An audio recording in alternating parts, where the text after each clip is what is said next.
आज का जो हमारा टॉपिक है वो है टेंस। इससे पहले कि मैं आपको टेंस पढ़ाना शुरू करूं, हिंदी मीडियम से पढ़ने वाले सभी स्टूडेंट्स को मेरा गुड मॉर्निंग। और मैं आप सभी से एक बात करना चाहता हूं, हिंदी मीडियम से जो भी छात्र पढ़े होते हैं, इंग्लिश उनके लिए एक बहुत बड़ी परेशानी होती है। इंग्लिश सीखना समझना उनके लिए बहुत बड़ी परेशानी होती है। इसीलिए मैं आप सभी के लिए लाया हूं कि अगर आप मुझसे इंग्लिश का फुल कोर्स सीखना चाहते हैं तो मात्र 100 रुपीज़ पर मंथ, 100 रुपये प्रति महीने पर आप मुझसे इंग्लिश सीख सकते हैं। मैं आपको लाइव पढ़ाऊंगा गूगल मीट एप्लीकेशन के जरिए, ठीक है। और अगर आप 3 से 4 महीने का समय देते हैं तो 3 से 4 महीने में आप इस काबिल हो जाएंगे कि कोई भी इंग्लिश की किताब आप बहुत अच्छे तरीके से समझ सकते हैं, आपको उसमें कोई दिक्कत नहीं होगी। और दूसरी बात, आपको अपने मन से कुछ भी लिखना है तो आप अपने मन से इंग्लिश में उसी तरह लिख सकते हैं जैसे आप हिंदी में लिख सकते हैं, ठीक है।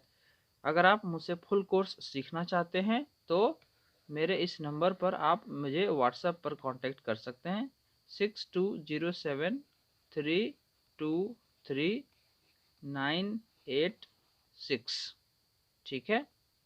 तो चलिए मैं आज से आपका टेंस शुरू करता हूँ।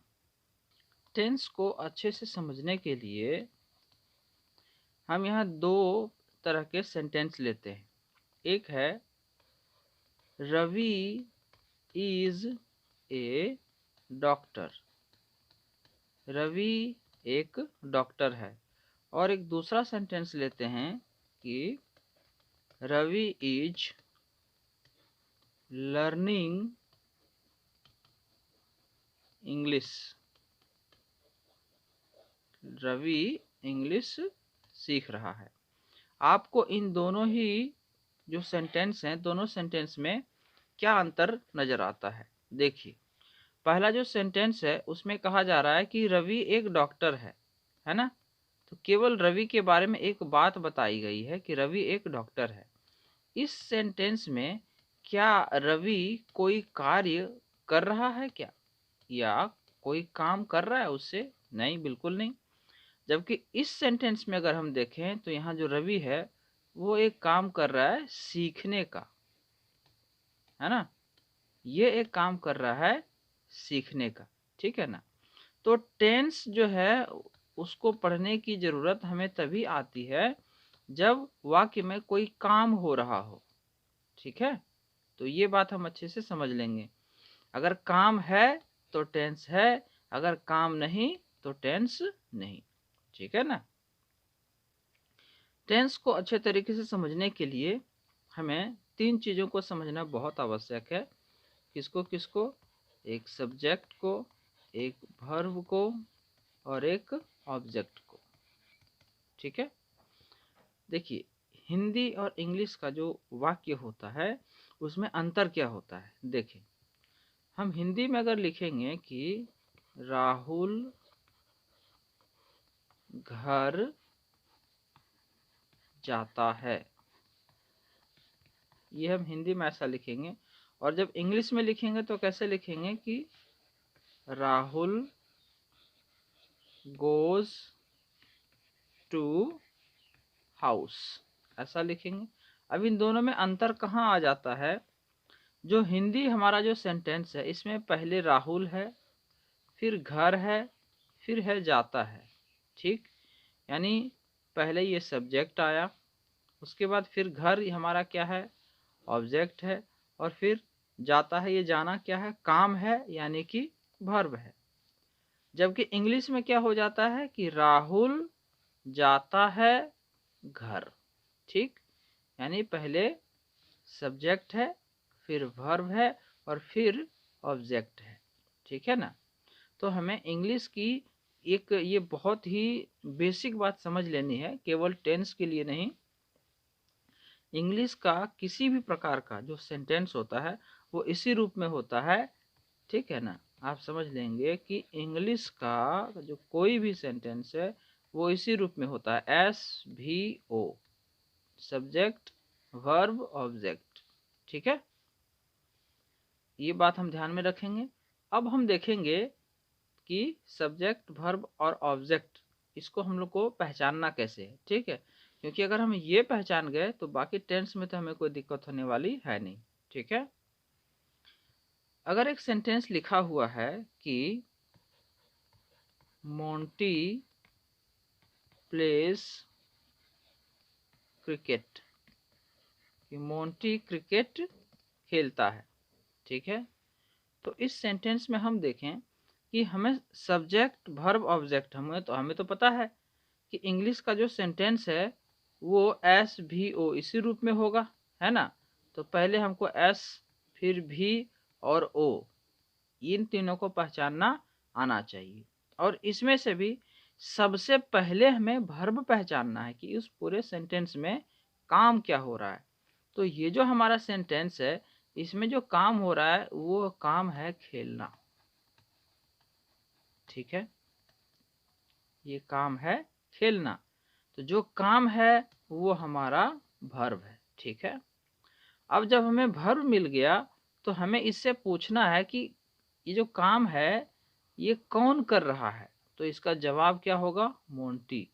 तो ये जो शब्द है कौन, यही आपको पहचान कर बताएगा कि सब्जेक्ट कौन है। हु मीन्स कौन। ठीक है, फिर वापस आइए वर्ब के पास, खेलना के पास। अब पूछिए अच्छा खेल रहा है, क्या खेल रहा है, तो क्रिकेट खेल रहा है। तो जब हम इससे पूछेंगे कि क्या खेल रहा है तो ये हमारा ऑब्जेक्ट का पता हमको देता है। ठीक है, तो हमें यहाँ पर नोट क्या करना है, अपने कॉपी में लिख लेना है कि सबसे पहले हमको पहचानना है वर्ब। और वर्ब क्या होता है, काम, जो भी कोई काम है। सिंपल भाषा में समझिए। अब व्याकरण में आप इसे जो कहते रहो, क्रिया, ये वो, इतना कठिन कठिन शब्द यूज करते हैं कि बच्चा समझ ही नहीं पाता कि इतना आसान सा एक इंग्लिश सीखना है, कितनी कठिन कठिन वर्ड हम यूज करते हैं। दूसरा दूसरा जो है वो है हमारा वर्ब के बाद हमने सब्जेक्ट को पहचाना। ठीक है ना, सब्जेक्ट को पहचानने का नियम क्या है कि जो काम है उस काम को कौन कर रहा है ये हमें सब्जेक्ट बता देता है। और तीसरा अगर हम देखें तो हमको पहचानना है ऑब्जेक्ट। ठीक है, वास्तव में अगर देखा जाए तो इंग्लिश सीखने के लिए आपको केवल ये दो चीज़ों को ही पहचानने की ज़रूरत पड़ती है, सब्जेक्ट को और वर्ब को। ठीक है ना, ऑब्जेक्ट का तो पता आपको फिर बाद में वर्ब बता ही देगा कि क्या हो रहा है, कहाँ हो रहा है। समझ रहे हैं। तो इस तरीके से हमने ये देखा कि सब्जेक्ट वर्ब और ऑब्जेक्ट को कैसे पहचानते हैं। ठीक है, टेंस हम लोग जानते हैं, टेंस हम पढ़ते हैं, हम बचपन से सीखते आ रहे हैं कि टेंस कितने होते हैं, 3 होते हैं। कौन कौन, number 1 present tense, number 2 past tense और नंबर 3 फ्यूचर टेंस, है ना। ये जो नाम है ये नाम हमें कुछ बताता है। जो प्रेजेंट टेंस में हम जितने सेंटेंस पढ़ेंगे वो हमें वर्तमान समय के बारे में बताता है, और जो पास्ट टेंस है वो हमें बीते हुए समय के बारे में बताता है ना, बीते हुए समय के बारे में। इसको हम गांव देहात में, हम हिंदी मीडियम छात्र हम लोग बचपन से पढ़ते आए हैं, किस भूतकाल बोलते हैं।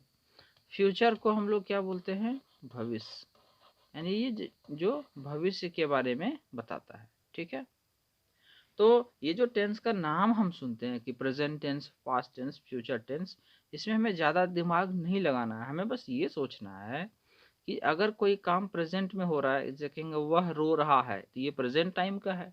वह रो रहा था, ये पास्ट का है। वह रो रहा होगा, ये फ्यूचर का है। ठीक है, चलिए फिर आगे बढ़ते हैं हम लोग। और हम लोग पढ़ते आ रहे हैं टोटल 12 टेंस होते हैं, है ना। तो टेंस का जो नाम हालांकि इंग्लिश सीखने में इससे आपको ज़्यादा हेल्प तो नहीं मिलेगी, लेकिन अगर आपको सभी टेंस का नाम याद रखना है ना, और अच्छे से आपको क्लियर रहे कि टेंस होते कौन कौन सा है। तो टेंस 4 तरह के होते हैं। देखिए, एक तो इंडेफिनिट, दूसरा कंटिन्यूअस, और तीसरा परफेक्ट, और चौथा होगा परफेक्ट कंटिन्यूअस। ये मैं आपको बिल्कुल उसी तरीके से पढ़ा रहा हूँ जिस तरीके से एकदम आप अगर हमसे फुल कोर्स पढ़ेंगे मात्र 100 रुपये पर मंथ पर, तो उसमें भी मैं आपको इसी तरह डिटेल से अच्छे से पढ़ाऊंगा। ठीक है, मैं नहीं चाहता कि मैं वीडियो बनाऊं बस अपना काम चलाऊं, किसी तरह हड़बड़ी में निकल जाऊं। ठीक है, अगर सीखना है तो एक बार आपको ध्यान से सीखना पड़ेगा। 3 से 4 महीने आप समय देंगे, आपकी इंग्लिश की जो दिक्कत है दूर हो जाएगी। आप फिर कभी नहीं कहेंगे कि मैं हिंदी माध्यम से हूँ, मैं पढ़ नहीं पाता। ये देखिए 4 तरह के ये टेंस होते हैं, इंडेफिनिट, कंटिन्यूअस, परफेक्ट और परफेक्ट कंटिन्यूअस। ठीक है, तो इसका जो नाम हमें याद रखना पड़ता है, तो सबसे पहले ये जो हमारा प्रेजेंट टेंस है, present indefinite, present continuous, present perfect, present perfect continuous. ठीक है, फिर इसी में पास्ट में जब आते हैं हम, ये पास्ट टेंस है हमारा, है ना। पास्ट में चारों, past indefinite, past continuous, past perfect, past perfect continuous. ठीक, फिर फ्यूचर में जब आते हैं, जब फ्यूचर में आते हैं, future indefinite, future continuous, future perfect, future perfect continuous. ठीक है ना, ऐसे ही नाम हमको याद रखने पड़ते हैं। ये सेंटेंस, ये 4 प्रकार के ही सेंटेंस बनते हैं जब हम टेंस पढ़ते हैं। ठीक है, तो अब हम क्या करेंगे, एक एक करके सभी टेंस को पढ़ेंगे, और आज इस वीडियो लेसन में हम लोग प्रेजेंट इंडेफिनिट टेंस को खत्म करेंगे। ठीक है, तो चलिए पहले जो हमारा टेंस है वो है present indefinite tense. Present indefinite tense.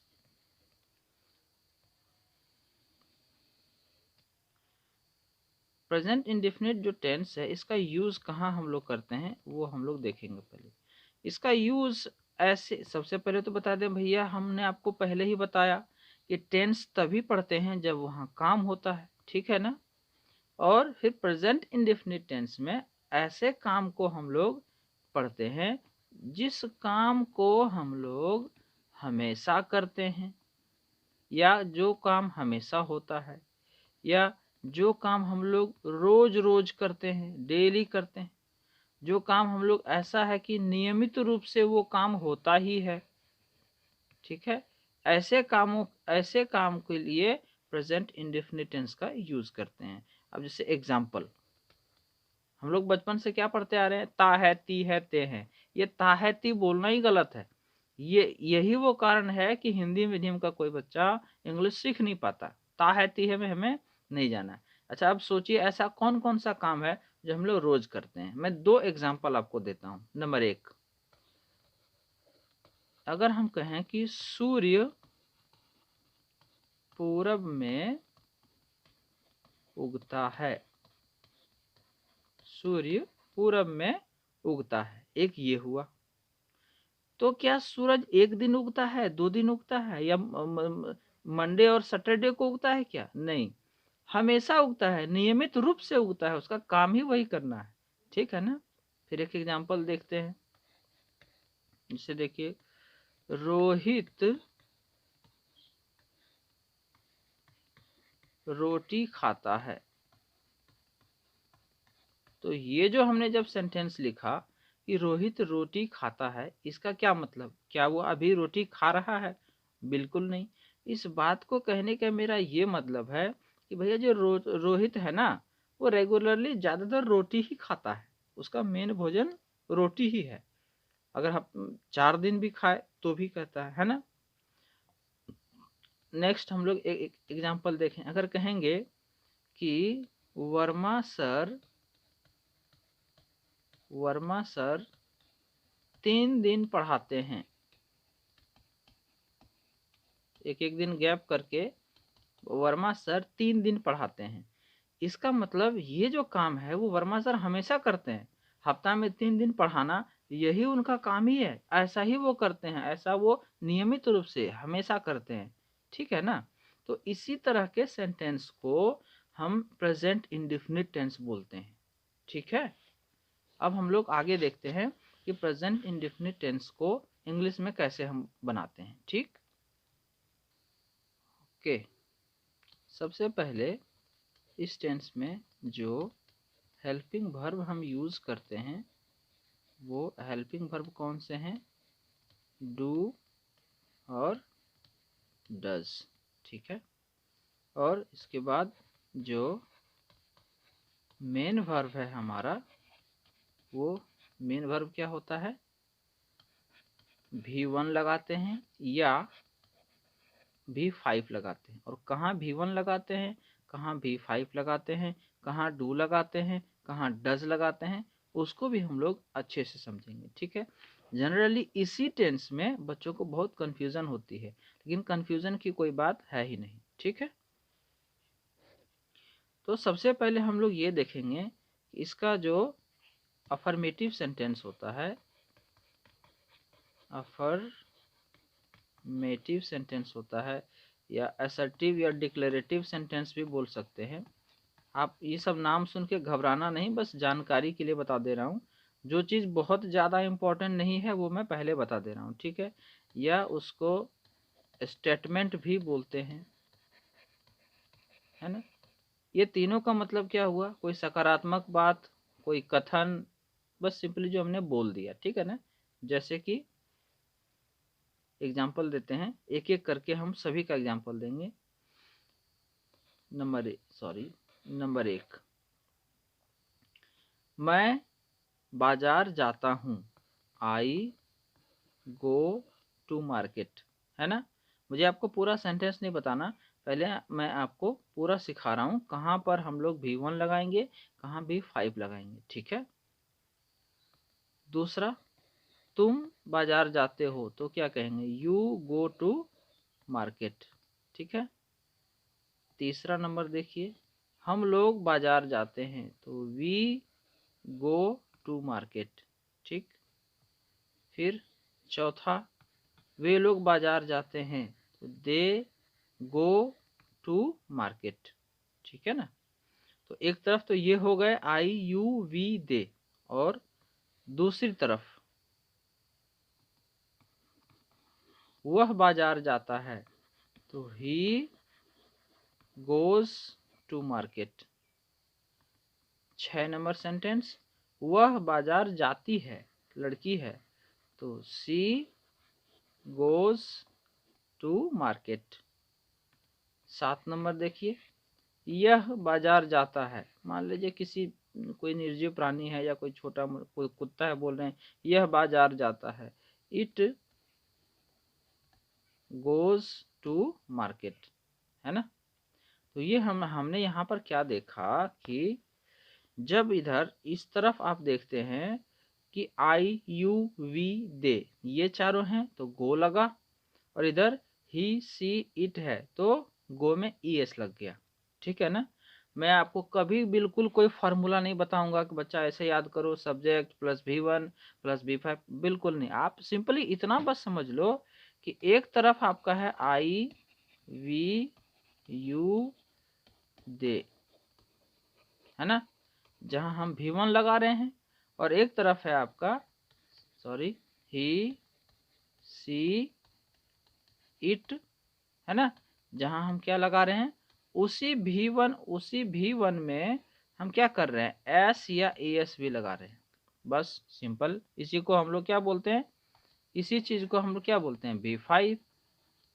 ठीक है ना। चलिए आगे देखते हैं।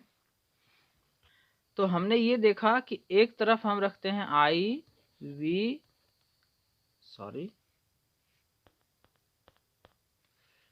तो हमने ये देखा कि एक तरफ हम रखेंगे आई वी यू दे इन सब को, और दूसरी तरफ क्या रखेंगे, ही सी इट को। ठीक है, पूरे से इंग्लिश में यही नियम है कि जब आपको आई वी यू दे दिखे तो वहां आपको कहीं इट का प्रयोग करना है, और ही से इट दिखे तो वहां इट्स का प्रयोग करना है।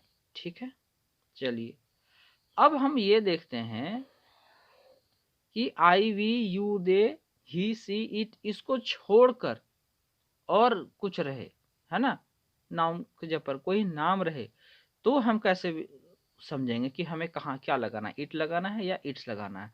अब मैं जो आपको नियम बता रहा हूं अच्छे से समझ लो, कोई फॉर्मूला रटने की जरूरत नहीं।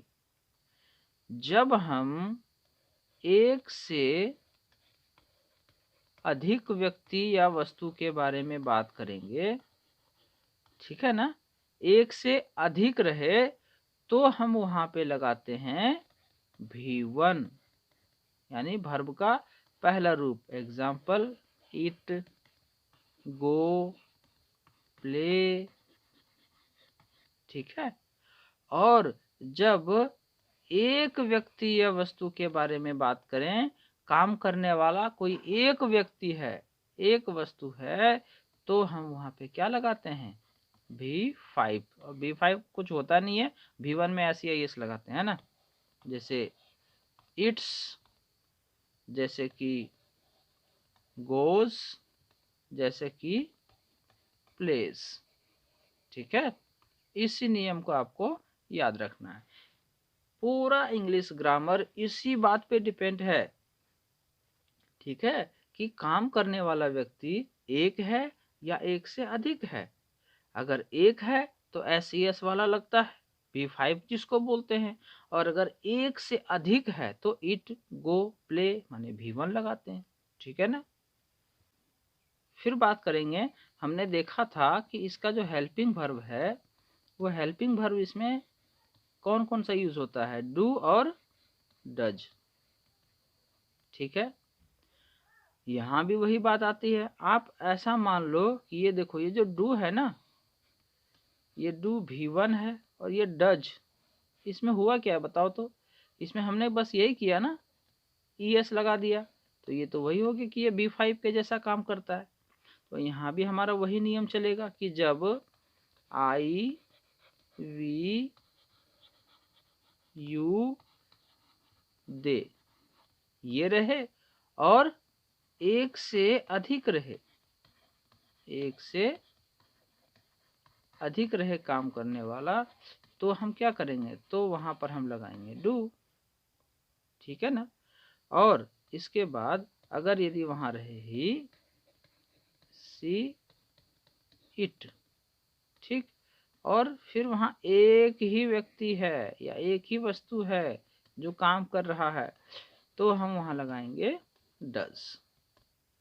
ठीक है, चलिए ये आप लोगों को अच्छे समझ में आ गया होगा। ये ही नियम पूरे इंग्लिश ग्रामर का है। जितने हेल्पिंग वर्ब हैं, जितने प्रकार के टेंस हैं, जितने प्रकार के इंग्लिश के नियम कानून हैं ग्रामर में, सब इसी बात पर टिका है कि एक हेल्पिंग वर्ब चला जाता है एक व्यक्ति या वस्तु के साथ, और दूसरा चला जाता है एक से अधिक व्यक्ति या वस्तु के साथ। ठीक है, चलिए अब हम लोग प्रेजेंट इंडेफिनिट टेंस में पॉजिटिव सेंटेंस, फिर नेगेटिव सेंटेंस, क्वेश्चन, उसका WH क्वेश्चन कैसे बनता है उसको हम लोग देखते हैं। ठीक है, और ये सब क्वेश्चन इतने प्रेजेंट इंडेफिनिट टेंस के जो अलग अलग क्वेश्चन बनेंगे, positive question, negative, WH question, उसमें भी मैं आपको फार्मूला नहीं बताऊंगा भैया, फार्मूला कभी याद करने की जरूरत ही नहीं है। ठीक है ना, अब ध्यान से देखो, एक सेंटेंस हमने लिया एग्जाम्पल की, example, Madhu eats a chocolate. Madhu एक चॉकलेट खाती है, इसका हिंदी क्या होगा, मधु एक चॉकलेट खाती है। यहाँ अगर आपको बोरिंग लगे तो आप समझ लेना कि किसी चीज़ को एक बार ही सीखना है, हम बार बार ज़िंदगी भर उसके लिए परेशान नहीं होते रहेंगे, है ना। दूसरा, अगर इसका हम नेगेटिव करते हैं तो मधु चूंकि एक ही आदमी है, इसलिए इसके साथ हम डज लगाएंगे। Madhu does not eat a chocolate. Madhu एक चॉकलेट नहीं खाती है। इसका हिंदी क्या होगा? मधु चॉकलेट नहीं खाती है। ठीक है। अब जरा सोचेंगे, यहाँ एक बस ध्यान देने वाली बात यह है कि जब यहाँ डज आ गया तो ये जो वापस ईट था, ये ईट में से एस या ई एस हट गया। ठीक है ना, तो यहाँ केवल V1 लगाएंगे। ठीक। तीसरा नंबर देखें। अब इसी को अगर हमें यस नो क्वेश्चन में बदलना है, माने बस हमने इसका हेल्पिंग वर्ब आगे कर दिया। इसका हेल्पिंग वर्ब क्या है? डज। डज को आगे कर दिया कि डज मधु, फिर से आएगा ईट। इट्स बिल्कुल नहीं होगा क्योंकि डज आ गया। Does Madhu eat a chocolate, है ना। तो जैसे हेल्पिंग वर्ब इंग्लिश में सबसे आगे होता है, तो इंग्लिश में सबसे पहले जो शब्द, हिंदी में जो सबसे पहले शब्द आता है वो होता है क्या। क्या मधु चॉकलेट खाती है। बड़े धैर्य से इसको समझ लेना है।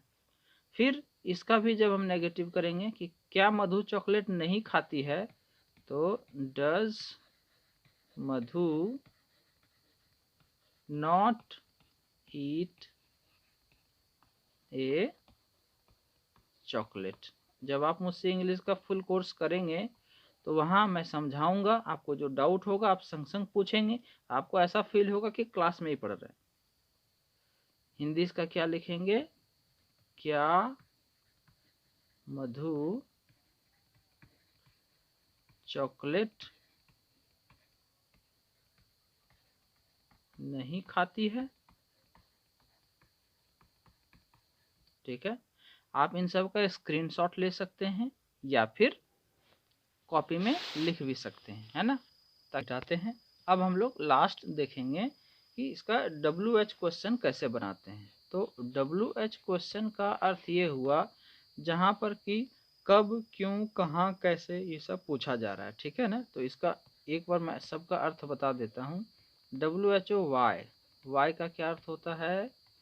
क्यों। WHAT what. वाट मीन्स क्या। HOW how. हाउ मीन्स कैसे, है ना। WHEN when. व्हेन मीन्स कब। ठीक। और WHERE वेयर। वेयर मीन्स कहाँ। ठीक है। तो WH क्वेश्चन कहते ही उसको हैं जहाँ इन सब शब्दों का यूज होता है। Why, what, how, when, where, ये सभी। ठीक है ना। इसको आप नोट कर सकते हैं। ठीक। अब देखिए, जब हम कहेंगे मधु चॉकलेट क्यों खाती है, तो सबसे पहले जो आएगा वो होगा वाई। ये जो WH वर्ड है यही पहले आएगा, वाई। फिर आएगा helping verb. Y does Madhu eat a chocolate. Y does Madhu eat a chocolate. ठीक। अब देखिए आगे, इसका हिंदी क्या होगा कि मधु चॉकलेट क्यों खाती है। मधु चॉकलेट क्यों खाती है। ठीक है। अब जरा सोचिए आप, हम y के जगह पर यहाँ हम ये जो हमने y का यूज किया है, हम y के जगह पर कुछ भी लगा सकते हैं कि मधु चॉकलेट कैसे खाती है। How does Madhu eat a chocolate. मधु चॉकलेट कहाँ खाती है। तो where does Madhu eat a chocolate. मधु चॉकलेट कब खाती है। When does Madhu eat a chocolate. ठीक है ना, हम किसी भी WH वर्ड का यूज कर सकते हैं जो यहाँ पर सूट करे। और फिर इसका जब नेगेटिव हमको बनाना है तो why does Madhu not eat a chocolate. ठीक है, why does Madhu not eat a chocolate, Madhu एक चॉकलेट क्यों नहीं खाती है। ठीक है, तो प्रेजेंट इंडेफिनिट टेंस हमारा खत्म हो गया। अगले वीडियो में हम लोग प्रेजेंट कंटिन्यूअस टेंस के बारे में पढ़ेंगे। ठीक है, थैंक यू।